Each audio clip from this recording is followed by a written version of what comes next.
আল্লাহ শুআয়ব আলাইহিস সালামের কওমকে বলছেন, তোমরা অন্যের সম্পদগুলোকে অন্যায়ভাবে লুটে পুটে খেও না। এই যুগে সেই কাজ হয় কি না? চাকরি করতে গিয়েছেন, চাকরি হচ্ছে না। চাকরি হচ্ছে না কেন? আপনার যোগ্যতা আছে কিন্তু আপনাকে বলা হচ্ছে পরিবেশ বজায় রাখেন। চাকরি করতে গিয়েছেন, চাকরি হচ্ছে না, আপনাকে বলা হচ্ছে যে 10 লাখ টাকা না দিলে চাকরি হবে না, 5 লাখ না দিলে হবে না।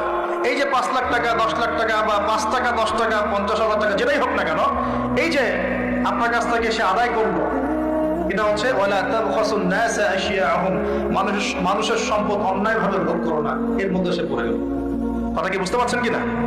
মাথা নাড়াবেন না, বুঝতে পারছি না, বুঝতে পারছেন কিনা? কথা কি বুঝতে পারছেন?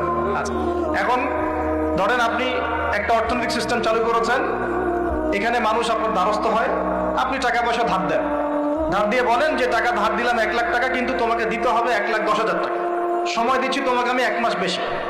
ঠিক আছে, এই যে সময় দিয়ে আপনি টাকাটাকে বাড়িয়ে নিলেন, এটাও হলো ওয়ালা তাবখাসুন নাসা আশিয়াহুম, মানুষের সম্পদ অন্যায়ভাবে লুটে পুটে।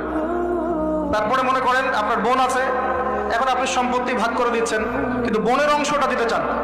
বোনকে বুঝান যে না, তোর দরকার নাই, আমার দরকার আছে, আমি ছেলে মানুষ, আমার দায়িত্ব বেশি।